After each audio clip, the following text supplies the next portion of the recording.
Dr. Uma Ramakrishnan collects poop as part of her work. Tiger poop, elephant poop, all kinds of poop. Her research on the connectivity of tiger populations in central India was used as evidence in the Supreme Court. It resulted in the provision of an underpass on National Highway 7 to enable movement of wildlife between the Kanha and Pench tiger reserves. While working on turtle conservation, J. Vijaya rediscovered the Cochin forest cane turtle, which was believed to be extinct. Tragically, she died at the young age of 28. 20 years later, the cane turtle was proven to belong to a separate genus altogether. It was named Vijayachalis sylvatica in her honor. British botanist Dr. Henry Nolte discovered a new grass species in Sikkim. He named it Agrostis ushae in honor of Dr. Usha Ganguly Lachungpa for her work in the ecologically fragile Sikkim Himalayas. 8th March is International Women's Day. Let's celebrate by reading Women in the Wild, which tells us exciting and inspiring stories of these and more of India's most brilliant women wildlife biologists. Let's switch on the reading lamp.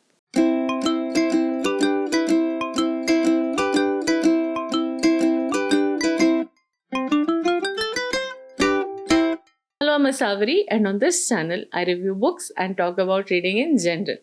Let's look at the details of today's book. The cover story. Women in the Wild is a non-fiction anthology edited by Anita Mani. It was published in 2023 by Indian Pitta Books, a dedicated book imprint of Juggernaut Books for bird lovers, conservationists, and policymakers. 280 pages long, available in paperback and Kindle formats. The link to buy the book is in the first pinned comment and in the description below. Now, the actual contents of the book. But no spoilers, no worry. Just The cover story.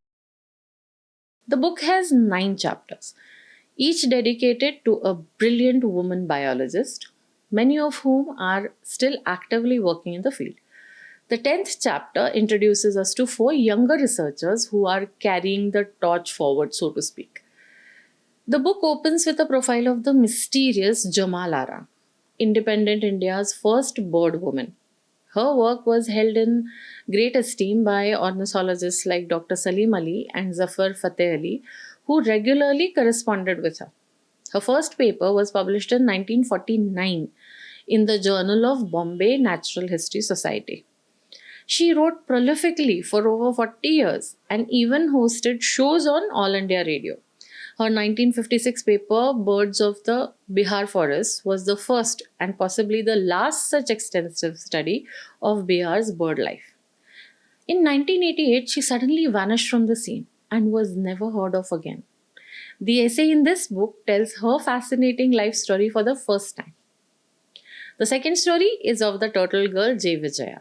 The third story is of Dr. Usha Ganguly Lachungpa, who went from zero elevation at sea level in Mumbai to work at 5,000 meters in the Sikkim Himalayas.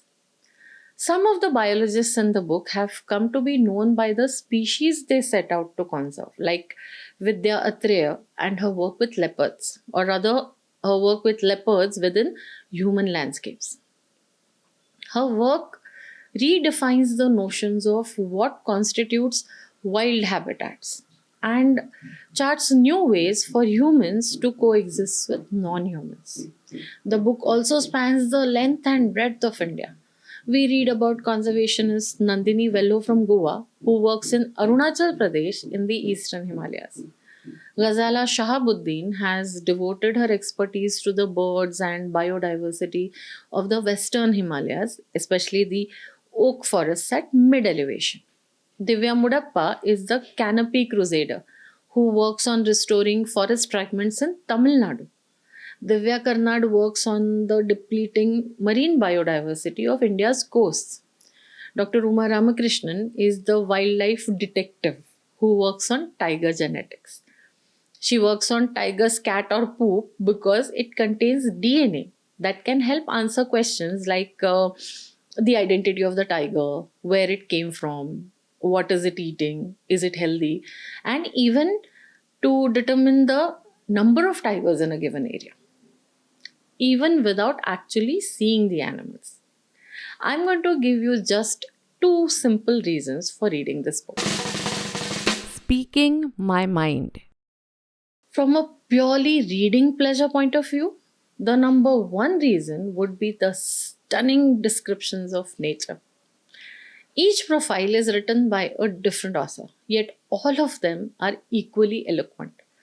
Some stories took me back to places that I've had the good fortune of exploring, like the oak forests around Mukteshwar in Uttarakhand, the Kanha Paints tiger reserves, Lachung and Guru Dongmar in Sikkim, the lush green Mole forest in Goa, the Andaman Islands, the Sundarbans. I remember more than 20 years ago, I, s- I saw a leopard that had been captured and kept in the forest at Avsari Ghat on the Pune Nashik route, which now I know was around the same time and same area where Vidya Atreya's work on leopards began. I've seen the nesting places and hatching of turtles like the olive ridley turtle in Konkan, similar to what is described in Divya Karnar's profile. Some stories have ignited in me the desire to go explore more places like Arunachal Pradesh, where I've never been. Every story is compact and beautifully written and transports you to wherever that biologist has been working. I enjoyed reading each and every story, but I will admit that the story Turtle Girl about J. Vijaya and The Oak Trees Call Her Home about Ghazala Shahabuddin were my favorites. Reason number two for reading the book would be the wealth of information that you get from this compact little book. Here are three examples. One, even after developing into almost full term embryos, why do turtle eggs wait for months before hatching? The trigger is rain. If the eggs hatched in hostile hot seasons, they probably wouldn't survive even for a day. The embryo knows that the time to pop out of the egg has arrived when there is enough rain to form ponds and streams that the turtle needs to survive in. Second, the Simlipal Tiger Reserve in Odisha has black tigers. They are black because their stripes are fused. And why are their stripes fused? That is something you can find out in the book. 3. A camera can only cover a small area. An audio recorder can pick up sounds over a much larger area. So, one of the younger researchers uses bioacoustics as a tool for research. Lower frequency sounds belong to mammals like humans. Mid frequencies are dominated by birds and insects. Higher frequencies are dominated by insects like cicadas and mammals like bats. The effect of a change in habitat can be studied by observing the changes in the sounds of the habitat. For example, in Madhya Pradesh, a highly invasive species of shrubs called lantana are being systematically removed so that native plants can regenerate naturally. Scientists may be able to find out what effect this change has on the bird and insect population by studying the changes in the sounds of the environment. I have seriously had my mind blown by the things that I've learned in this book. Wait. I must also tell you about the In Season Fish Initiative by Divya Karnad, who works on conservation of marine biodiversity. It's a website that you can access at www.inseasonfish.com. A link in the description. I'll see if I can put up a screen recording in this video. You can select West Coast or East Coast or both and the month of the year, and it will tell you which fish are safe for you to eat and which should be avoided. It's an amazing tool that helps us diversify our menu and helps the environment by informing us about the fish to avoid so that their numbers can be replenished by allowing them the time to breed. I found the website from a reference in the book. Do check it out online. Again, this is one of those books that had me highlighting and underlining furiously, but I'm restricting myself to just one quote by Uma Ramakrishnan. Quote unquote. What I learnt here and is important for young people to know is that things don't always go your way. You have to make the best of what you have while working hard towards your goal. Now it's time for the Linescape rating of today's book. LINEDSCAPE Rating. Up there is a link to the video that explains my Linescape book rating system. Today, all the parameters are 9 or 10. The overall score is 95 over 100, which makes it a solid 5-star book. Now it's time to put my thoughts. In a nutshell. Women in the Wild is a non-fiction anthology edited by Anita Mani.